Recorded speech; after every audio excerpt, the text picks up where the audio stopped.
Hey, Bigpod, we got a comment saying that we need to do more Warhammer content. Really? Yes. So, do you know that Warhammer has an entire book series? And it is No. massive. Really? Yes, absolutely massive. Like, so I started picking up a couple of the books. For like those people that are in the know, I picked up some of the Horus Heresy books, which is just a series of books that talks about like this historical event in the Warhammer universe, and it is just casually like 50 plus books. Wow. Right? And they've been releasing these books ever since like 2007, I think. Which, that's about 3 or 4 books a year, somewhere around there. Interesting. Off of like rough napkin math, on top of all the other books that they're producing. Interesting. Which tells me that they're releasing at least 2 or 3 books per month.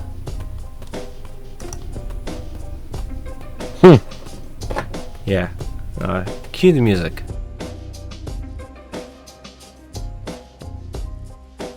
Hey guys, welcome to No Tux Allowed. I am a host, Josh, and I am not the host because there are 2 of us here.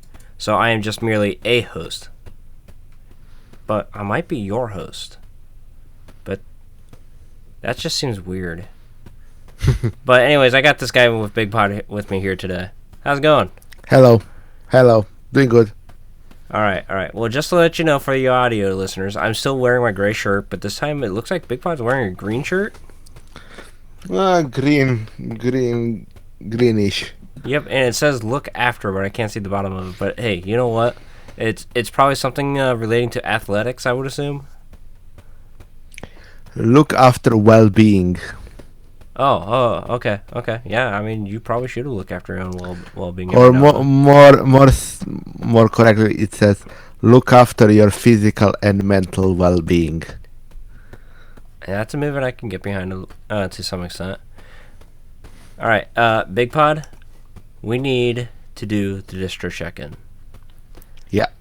So let me switch over here. We just updated my system here the other day. Actually, I need to plug my keyboard back in. So let me plug that in here real quick. That way I can open up a terminal.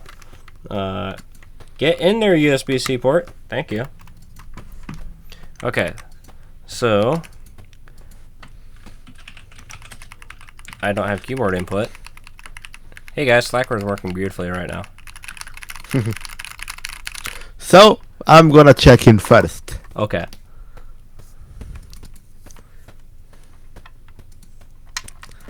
Still. There we go. Is Gen 2 on my system. Still the same amount of packages either way. Or I might have a few more merge packages, I don't remember. Now it's time for Josh to fix his things. That was a wonderful little issue that I got working out there. Probably some kind of communication error here with the USB devices because, it seems like everything's working perfectly fine now that, I just unplugged and plugged it back in again. So here's my check-in here for the recording. Obviously, I'm still on Slackware.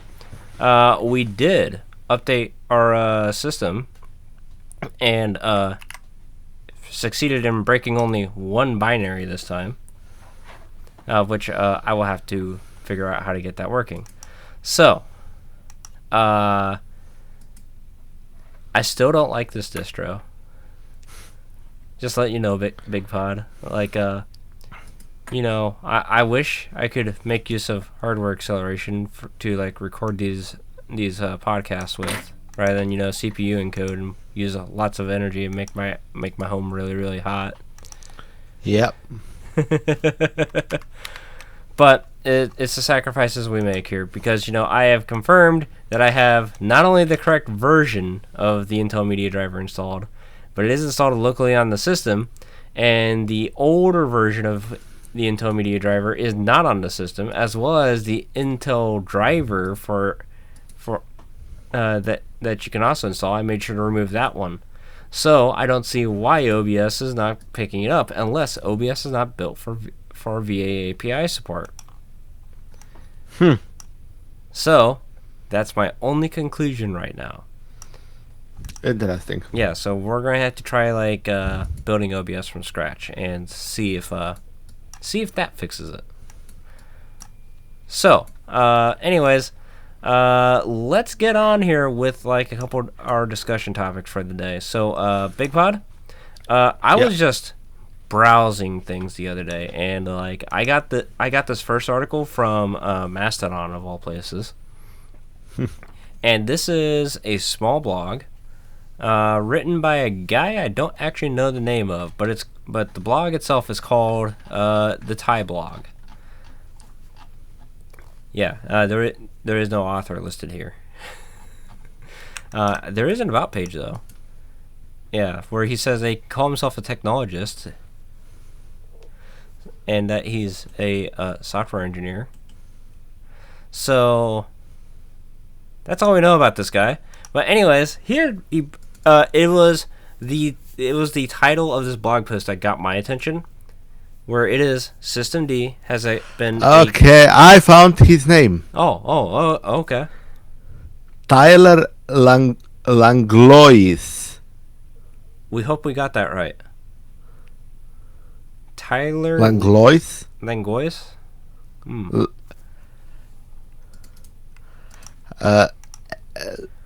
Langlois, I guess. Maybe. He's in Idaho, so yes. Who knows? People. Not only do they love potatoes, but they can't even make a properly shaped steak. So, anyways, he had titled this blog post called "Systemd has been a complete, utter, unmitigated success," and it is full of wonderful pictures of memes, because it's the internet. But it's a systemd love article. So I gave it a read. Like, this was kind of an entertaining but interesting read. And he's talking about like all the things that systemd does, and that it actually does surprisingly well for like how massive of a project it is. So, Bigpod, I know you read this article. Yep. Yeah, so let's start from the top here, and let's just talk about this here for a little bit. So, first of all, not everybody that listens to our show is a Linux user, so they might not even know what systemd is, or if they are a Linux user, that's still possible, because those do exist. So, can you first of all explain, like, what systemd technically is? What the community perceives it as, and how much it can actually do. So, systemd is supposed to be an init system. What an init system is, it's the first process to run, and everything then spawns from it. Right, so when we go to boot up our computer, because, we've talked about, like, the boot process in previous episodes, so this is the very first thing that the kernel says that, hey, I'm finally spun up and running. I can communicate to all the hardware. Let's actually get some usable programs running. So it's going to fire PID 1, so process ID 1. Yeah. That's calling systemd. And that's systemd, yes.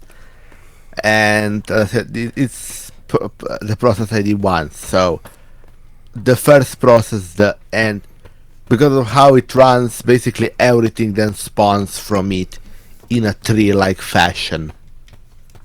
That's why they also call it a process tree. Okay. Because everything then becomes branches off of what is really the main trunk, that is systemd. But systemd has over time grown to be much larger and includes many different utilities. So we could say systemd is a set of utilities that make your Linux computing a lot easier. For example, one of the things it handles is local DNS resolution with resolve the in the same vein. It also solves your other networking problems with network CTL. So network D. Yeah, network D and network CTL. Then it also has, like, as part of the init system, has like services, so which it knows when to run, and along there you also have timers, so which are basically programs that start at a specific interval or a specific time of the day or month. In the past we used to use cron, but timers are better. It can also take over certain tasks that already exist in Linux. For example, mounting of drives, which normally, if you want to have automatically mounted drives on boot, you would put it in FS tab, but it is in many ways better solution to do systemd mounts. It is a lot more readable, if nothing else. And there are million and one other utilities. Yeah, there's a lot of stuff to systemd, so it is Yes. a little bit more than an init system, which Yeah. we're dealing with a bunch of people that might be a little bit on the older side. Like they're probably in like their lower 60s these days, but they used Unix back in the good old days, so they have opinions, and so when we talk about systemd, occasionally you might see in like the comments of like this specific episode on YouTube, or this angry email that we're probably going to get eventually, saying that, hey, I don't like systemd. Systemd is trash. It is not compliant with the Unix philosophy. It doesn't need to be, and good it is not. Well, here's my thing, right? The Linux kernel does not follow the Unix philosophy. Yes. So And guess what? Linux isn't Unix, so it doesn't have to follow Unix philosophy. Also, good news, not Unix. Yes. So, anyways, it was systemd originated out of Red Hat by a guy named Lennart Pottering, who, discovered that macOS has a really amazing init daemon on it. Turns out that launched is pretty good, and it really impressed him because he falls into all the struggles that I'm dealing with nowadays, where it turns out that Unix compliant init kind of sucks when you're used to all like these wonderful utilities. But at the time, Red Hat was pushing this project called Upstart, which was an init daemon alternative. Developed by Canonical of all the places. So when Lennart Pottering went to make systemd, and he told his bosses what he was working on, because he's working for Red Hat, so he kind of has free reign to just work on stuff. But occasionally, the Red Hat guys might want to come in and say like, "Hey, Lennart, what are you up to right now?" He's like, "Oh, I'm working on an init daemon," and they're just like, "No, don't do that, please. We don't need that." And he does it anyway. Much like how he did Pulse Audio for us too. Thanks, Lennart. Anyways, he comes out with it. Red Hat kind of comes around to it. The Fedora project was the first one to implement it. And then it did the thing that happens whenever Fedora implements anything. It kind of just trickles out across the Linux ecosystem in general, to the point where nowadays it is the most popular init daemon on in the Linux landscape for the various distros. Now, and it also spawned a whole load of distros that the only purpose is to not run systemd. Yes, and there's only a few distros where they don't mention that as like their flying feature. So, obviously, like if you're developing Alpine Linux is built to be super, super minimal, so they don't really need systemd. And then like another one that's famous out there is, well, my beloved Gentoo. They already make they make OpenRC themselves. That is their bread and butter. It makes sense for them to like not do systemd, even though they will embrace systemd if you install it that way. And then there's also like Void Linux too, where they honestly I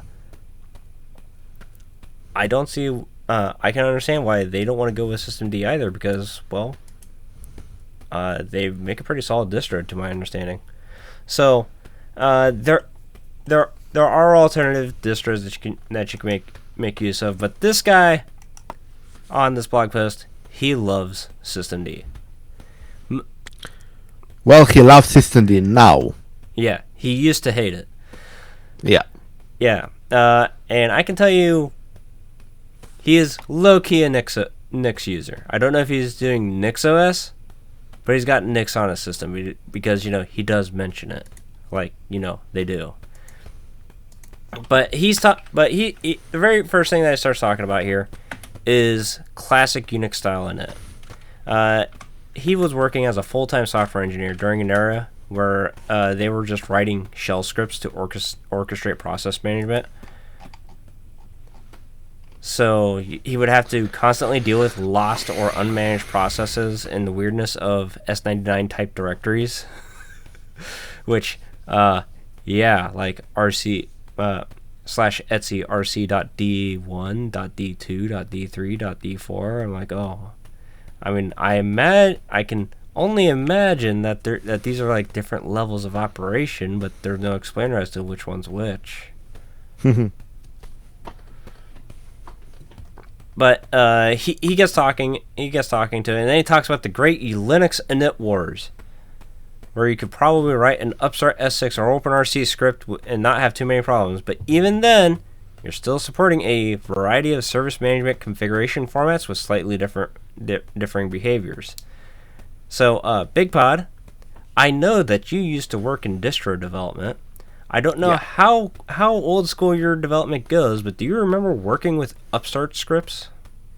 No, I thankfully wasn't back in that day. Okay. So you're still a little young for that. Okay. So, I remember trying to write init scripts. When I could pull up my GNU info page because man pages only kind of existed. So I'm doing info init, and I'm reading the documentation on how to make a service script. And I'm like, okay, so it's just a bash script I drop in this directory. It turns out that it has to be a very fancy bash script that uses this very daemon specific calls. Okay. We got this.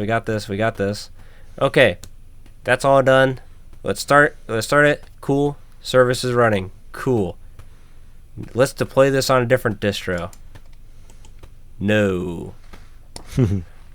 Yeah, I'm sure that there's somebody somewhere that had that exact same experience, because it turns out that there's some differences between how S6, Upstart, and OpenRC handle some things. First of all, OpenRC doesn't even use a bash script. It uses a plain text file that it echoes into a bash script. So, well, yeah. So, and it turns out that classic Unix style init. If you have like a rogue process just running, you kind of don't know, because your init daemon technically doesn't exist or is advanced enough to track the status of a running service. So you're stuck using the PS utility to, first of all, check to see if the process is even running. And then if you need to kill it, because you can't restart it, you can either kill it, start it, or check it. There's no restart. There's no reload. So then you run into uptime problems with that. Well, anyways, systemd was almost game-changing in resolving that with just the systemctl commands. If you make use of Linux and you're working in a terminal, you've probably used a systemctl command or two to do something. Yeah. Now, obviously, you definitely did if you installed Arch Linux manually. So, but he doesn't want to talk into like too much history of how we got there. But it is part of the reason of how systemd worked out in the end. Because the primary thing that systemd does well is that if you need to configure a service, well, you're technically not really configuring a service. You're configuring a unit, which spawns a service. And that service is going to be one of many things. It could be, a system service. It could be a mount. It could be a network configuration. But the beauty of writing things into a unit file is that your configuration syntax is universal across the entire suite of applications. Yeah. The only thing that really changes is the data you have to put in. So, for example, of course, if you have a timer, you need to put in the time. And if you have, let's say, a socket, you want to put something else in. Yeah, lighted. But across the board, syntax is basically the same, which is fantastic. And then he gets talking about, journal D and plain text log files. Journal D puts everything into a binary, not necessarily a log file itself, which I kind of am a little bit shaky about sometimes. But I'm glad I don't have to learn how to use awk. Because, I can grep things perfectly fine, but awk is still foreign language to me. I'm sorry. And it's nice to, have your error messages be sent to someplace other than, standard output or standard errors. Lighted, there's a variable you could just pass into the service when you launch it that would just tell journal D to output to standard output if you really wanted to. But the simple reality is standard output is the norm these days for logging. That is true. Whether it be systemd, whether it be systemd, whether it be, I don't know, even any kind of server service you're gonna be running, whether it be for Docker, whether it be in Kubernetes, the default is you just output logs to standard out and let the software you're using to collect the logs collect the standard out. Yeah, and this comes around together because I know that you talked about timers. So let's talk a little bit about timers, right? Because the author also talks about this. So on Linux, we have these automation tools that are classically called cron jobs, and all those are is just cron is a daemon that runs on your system, whether it be cron-a, dcron, or whatever daemon it is. But the syntax is all the same. You specify a time or an interval to execute a thing, but cron daemons, for the most part, don't actually output to a log. So if you want to see if your cron job actually ran, you need to emit the output to somewhere. Most often this is done to the mail spool by default. Yeah. Now that's a distro thing. Sometimes your distro might just output it to nothing. So, yeah. But, what is a mail spool? Well, that's a good question, Bigpod. So, first of all, it's kind of an old school reference, but like, say you have a multi-user system. Most often on like a Linux-based server, you have a root account and a not root account. Now, back in the days, if you wanted one user to talk to another user, you'd send them mail or email or electronic mail. So what you do is you enter your mail, the command, and you can just send a message to another user on the system. So mail spool is essentially local mail sending. Yep, local mail sending. It is the most basic form of email, and it is actually kind of a useful thing to set up and configure on a server, even still today, because I find that it's actually kind of useful for some things. That said, it can get kind of spammy when you output all your cron jobs into it. So, Systemd is just like, you know what?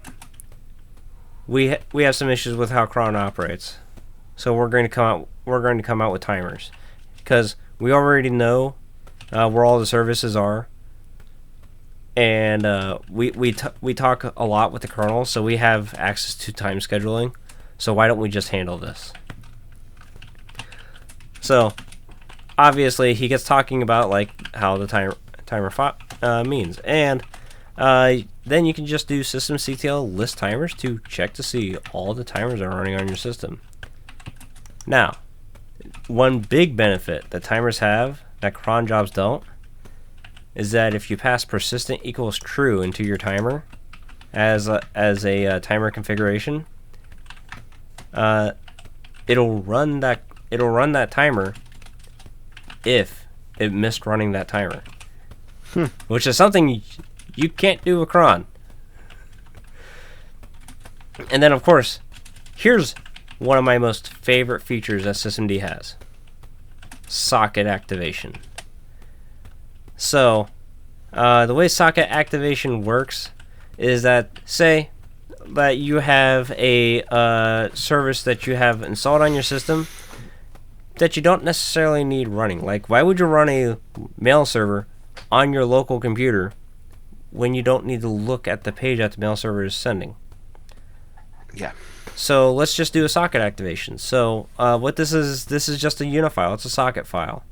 And you write this out, and you say that, hey, when I open up my web browser and I go to localhost in the URL bar, just start the web server and show me the page that's on the web server.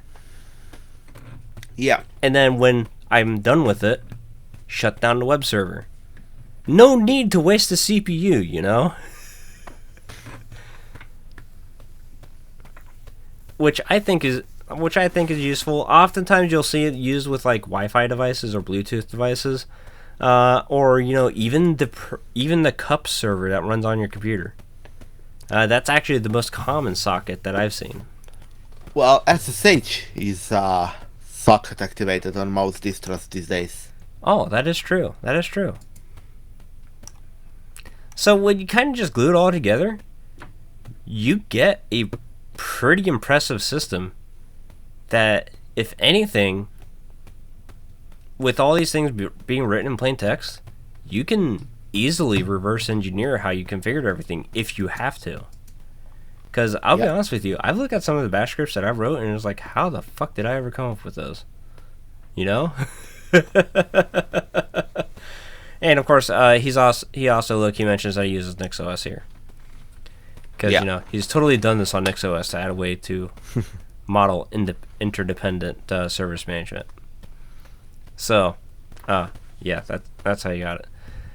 And of course, Systemd does have the Systemd Analyze utility, which can also do security audits on all your services as well, just in case you ever needed to do so, Bigpod. Yeah. Because I know that you're using Systemd on a distro, and I'm not right now. But I kind of wish that I was. Kind of wish. And then, at the last portion of this blog article, he gets talking about where, he gets, just browsing on, like, the internet forums, and occasionally he just sees, like, the anti-Systemd crowd. Now, we've talked a little bit about these guys before. We've given our opinions about these guys, but he does a pretty good job, and I do recommend that you guys at least give this article a read. Because, we got other things we can talk about. So, Bigpod, have you ever used a Chromebook? No. Have you ever at one point in your life wanted to buy a Chromebook? No. Okay. Would you buy a Chromebook after reading this article? No. Okay, well, I'm glad we got that clarified. So, Tech Radar decided that they were going to interview a guy. This guy being Samir Samut, the quote-unquote president of the Android ecosystem at Google. And there was some interesting things about this here. So, the very first thing that Samir Samut noticed is that the interviewer was using a Mac Pro and an Apple Watch. But he also used a Samsung phone at the same time. So, he asked the interviewer, why is he using a Mac? So, Samut just when asked to explain himself, he said, "I'm asking because we're looking at combining ChromeOS and Android into a single platform, and I'm very interested to see how people are using laptops these days." So, Bigpod, this is pretty big if you're a ChromeOS user, right? Huge, Yeah. and even year ago, I've heard there is no plans in doing this. Android is gonna be a completely separate. It's targeted at mobile devices, at phones, not at desktops. So I don't know from where this came from. This had to be very recent change. It had to be pretty recent because I've heard for the longest time that that the Chrome OS developers have been trying to get Android applications running on Chrome OS. Now, Yeah. I don't have a Chromebook, so I don't know if you can actually use Android apps on Chrome OS. But I believe you can. it turns out that there's just a lot of Android devices out there, Yeah. and the biggest thing that this could have, assuming that Android is actually successful at being ported to a laptop or a desktop style system,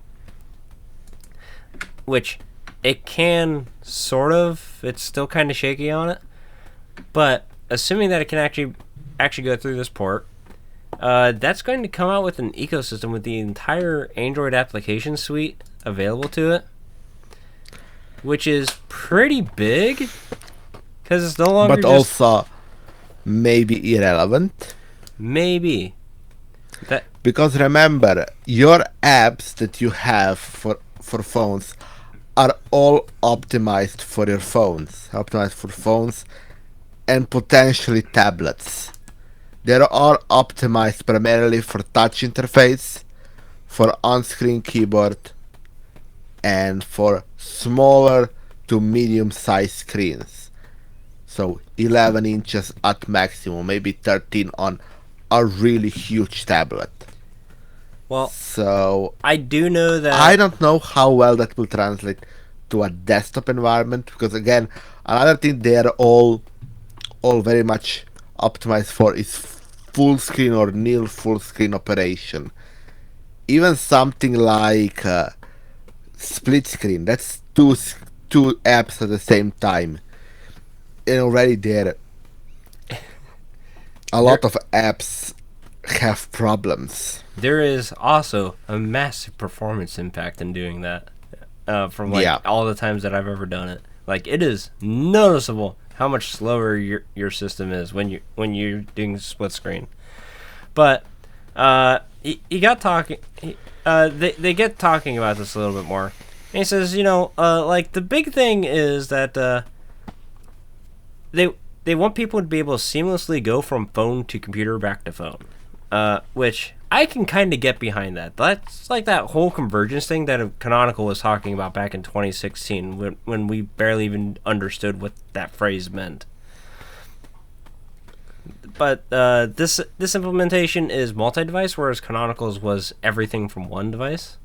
So Yeah. it's similar scope, but different ways of going about it. Different implementation of Yeah. the same idea, essentially. Yeah. So, and it's he goes talking about like he's talked about like how they've modified like the development process for Android to come out with releases more frequently, and making sure that device manufacturers have access to the latest ways or to the latest version of Android in time for like their big phone releases, because these phone makers they're releasing hardware, like some of them are releasing a new phone per quarter, Yeah. like even still. So, and it just turns out that like there's 3 billion people that use Android globally right now. Yeah. So, and for some of those people, they only have the Android phone. They don't have any other device. So that's where all their information is. And some things are just better done on a computer compared to a phone. I'm sorry, but for me, like the phone is just too limited of a form factor for some things. But he gets talking about like how the biggest things that's come around to through all the work that Google has been doing into possibly having this integration is primarily like messaging. The RCS doesn't need to go through a cell network. Like, actually, you can send an RCS message through just a standard internet connection. So Yeah.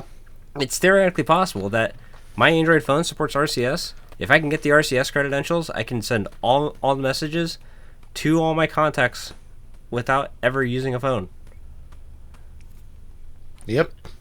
Which I think that I would love to see, like the Linux mobile solutions get access to RCS.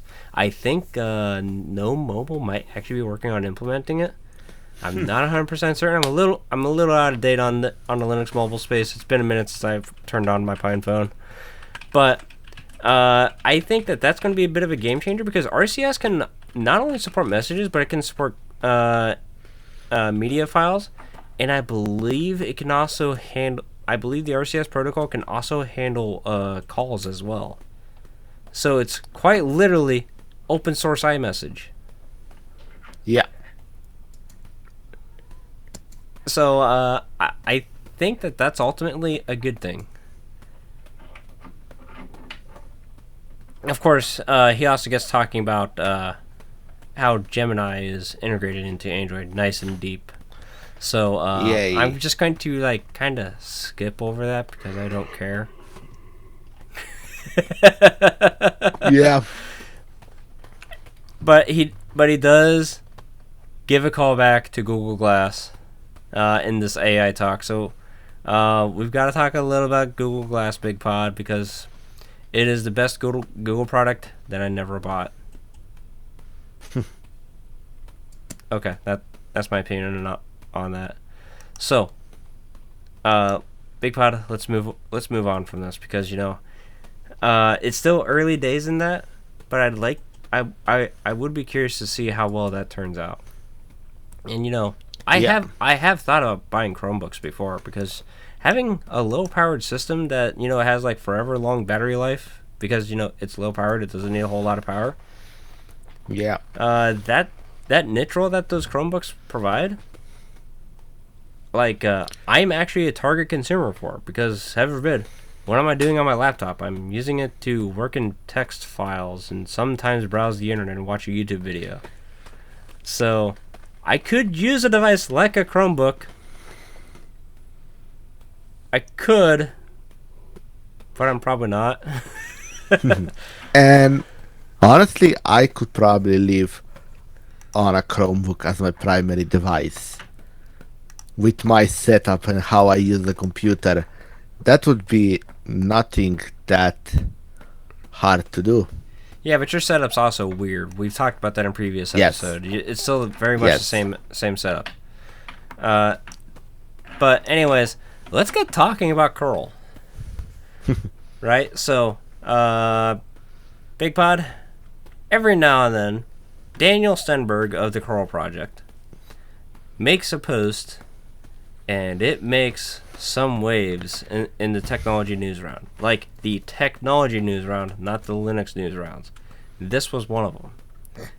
So, if you do not know what curl is, first of all, curl is an internet protocol utility.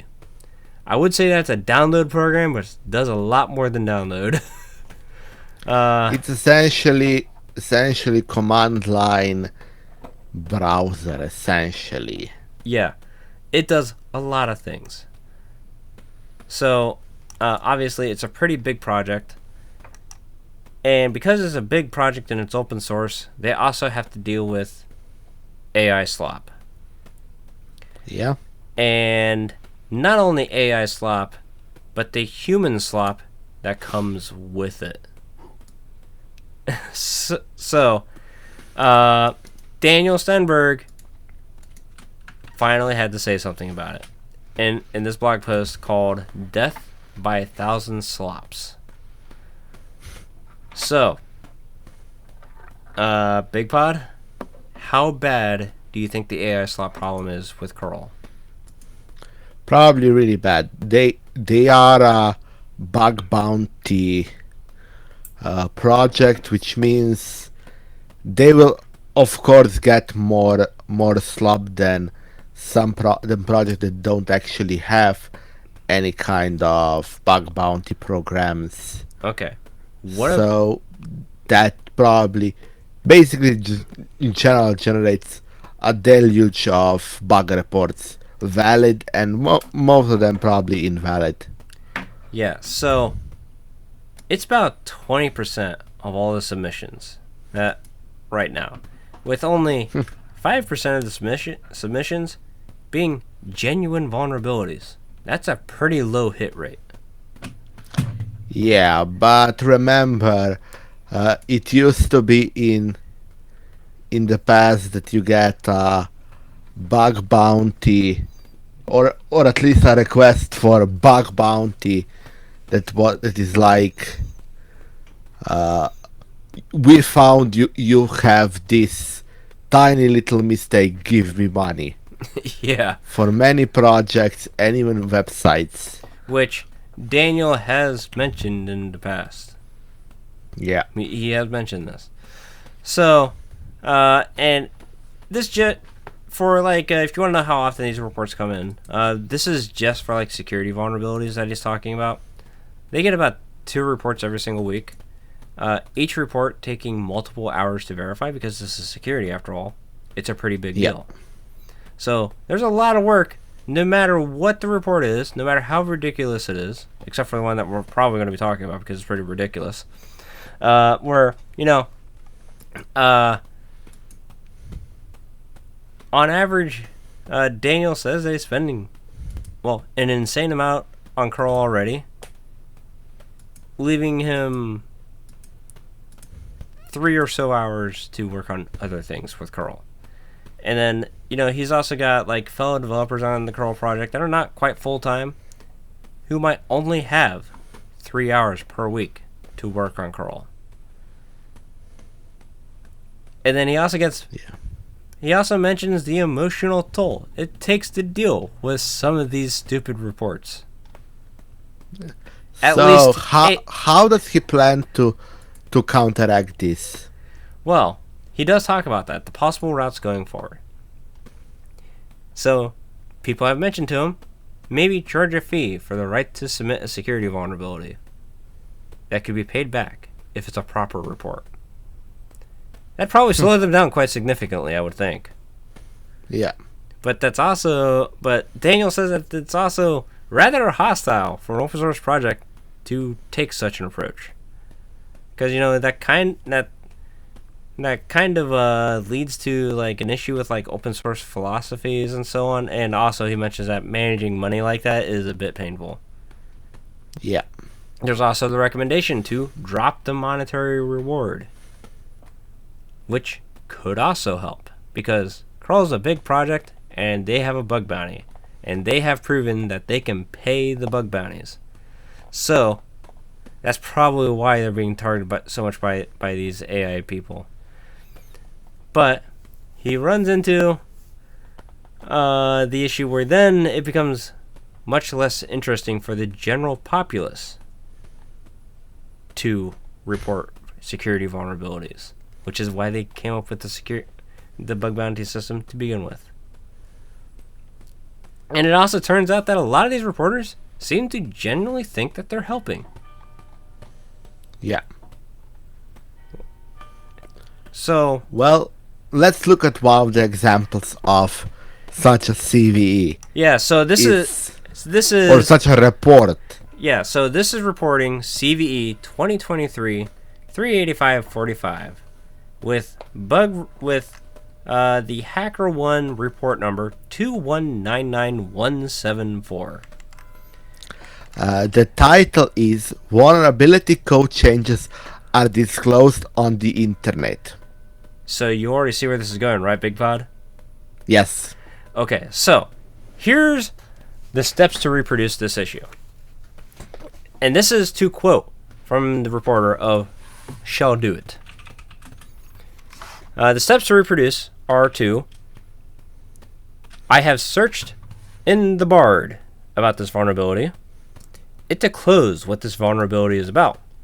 The code changes made for this fix. Who made these changes? The commit details, and etc. Even though this information is not released yet on the internet. In addition to it, I was able to easily craft the exploit based on the information available. This information must be removed. So, it sounds like the security vulnerability is the fact that curl is open source and has a master branch or a public branch of some kind that does not match the release branch. Yeah. Oh, right. And beyond that, it does give some sort of a code fix. It does give code fixes of some kind that are formatted in Markdown, not C code, which is what curl is written in. I think this is supposed to be a Markdown code block, but clearly HackerOne doesn't use Markdown. Yeah, clearly. They also say use code with caution, and then there is a learn more, which isn't clickable. Right. and more, it also has a how to say this, poorly secured or hidden name of the supposed author of the changes and commit details. Yeah, and it also includes a screenshot, because that's important. It's also listed as a severity of critical 9 out of 10. So DF and Rich of the curl staff was the very first one to respond. I think you're a victim of LLM hallucination. This text has some similarities to this other bogus report. There are plenty of clues that Bard has malfunctioned bogus information. This code snippet, for example, does not match the actual signature of the function. A changelog also does not match reality, and more indications. There's another response from Badger, who says it's complete bogus. And then the poster comes back and discloses. And leaves a comment saying that, hey, I will responsibly disclose this information as soon as I found it. I believe there is a better way to communicate to the researchers. And I hope the curl staff can implement it for future submissions to maintain a better relationship with the researcher community. Thank you. So not only did the AI make the report, But I think the AI also replied to the emails because the people telling him that his stuff is worthless are members of the curl project. Yes. One of them being the person who wrote the supposed issue. Right? The creator of curl himself. Yes. Please. So, and the list goes on. The list goes on. This is not the only one. We've also got bounty issue 2298307, where it's talking about hey, curl happens to have or happens to be able to trigger WebSocket functionality. Yes. Oh, you can format things with curl. Oh no, the terror. So, also, curl has the ability to handle cookies, and the fact that it can do that means that there's a security vulnerability. There's also a memory leak that's not actually leaking any memory. Great. and so on. So I can understand why Daniel Stenberg is not happy about this. Yeah. But that really comes with the fact that you have a bug bounty program. Honestly. That is true. So, Bigpod, say you're a developer and you keep getting this AI garbage in your issue tracker. What is your solution to this? Close the issue tracker. It's that simple? That's simple. I would just close the issue tracker. Even if you have a massive open source project that basically everybody uses? I would make a public post why I'm doing it, and that I'll be periodically enabling back, and if things clear up, it would stay up. But unless it's doing me more harm than good, I don't see it having any relevance being there. Right. Because remember, this is the problem with this is that it creates noise, which can then create fatigue, which can then mean either everything will get how to say this, swept under the table, ignored, or the person will just go, I don't want to deal with this anymore, and drop everything. So at some point you have to say, no, this ends today. And one of the better ways is just to turn off issue tracking and go on with your life, work on your project. People who want to contribute will be able to contribute anyway. It is just that those who will try to basically send you slop for points or money will have too much trouble to actually go through with it.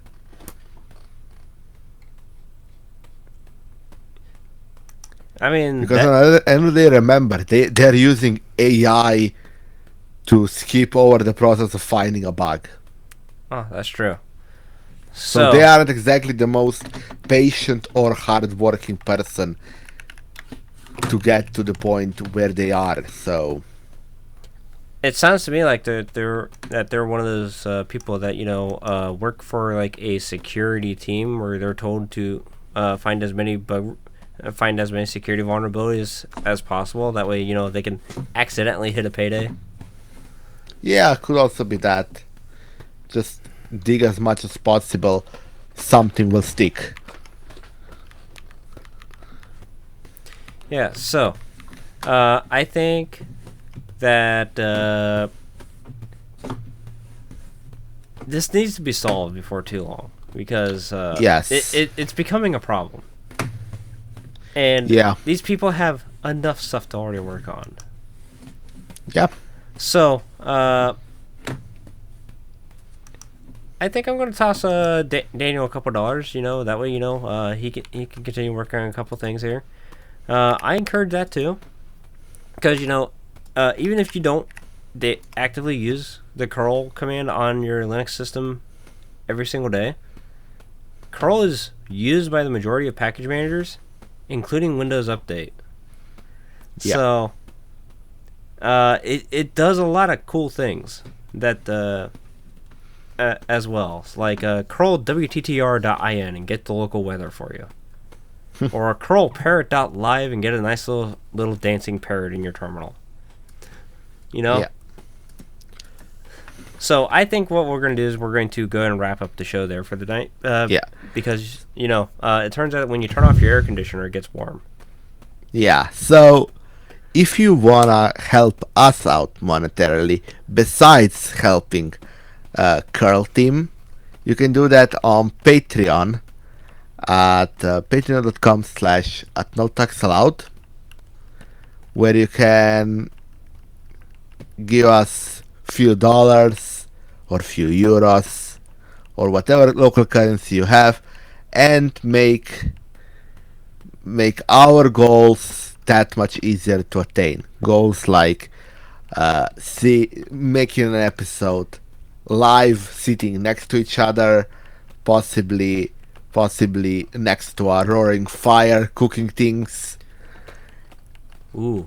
And an outdoor barbecue. Yes. That could be something.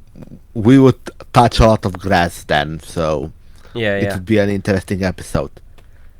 Another goal we have is to move out of the cloud data centers and move to multiple co-location locations, but for that we need a big infusion of cash or a huge amount of sponsorship. You can start helping on that project as well by going to Patreon and giving us some money. Yeah, obviously we got to be able to pay for ourselves first. Yes. That's got to come first. Like, I'm spending stuff for like what we do now out of my own pocket, and I can afford it perfectly fine. But it would be nice for the show to be able to support itself. That's what I'm looking to. That's goal number one. Yeah. And in return, you're gonna get a higher quality version of the episode, and sometimes some additional content. Sometimes. Right? Like, one of these Yes. days you might just get a podcast episode where I just tell you that it's a nice, beautiful, sunny day in the state of Ohio. So, also you can check us out on YouTube. Each of us have a YouTube channel. I am found at Bigpod, and he is at TenlyJ. So. Yes. In fact, you've been much more active on your YouTube channel than I have. I apologize, Yes. audience. I've been working on other things, since the thing happened. So, but I might be getting around to work on some videos again. Who knows? It's kind of up in the air. So if you wanna contact us directly, the best way would be either joining our Discord channel, link in the description and show notes, or you can go to taxbase.com/discord, which should take you to the redirect you to the page to get into our room or server. At least I think that should work. That does work. Nice. Hey, I I did something correct. Yeah, I didn't know about this. I just found out about this. Hey, it works. Yeah, go to textbase.com/discord. That way we don't have to spend money on Discord Nitro, because I don't understand why anybody would want to do that still. Yeah. That way, we can get a vanity link.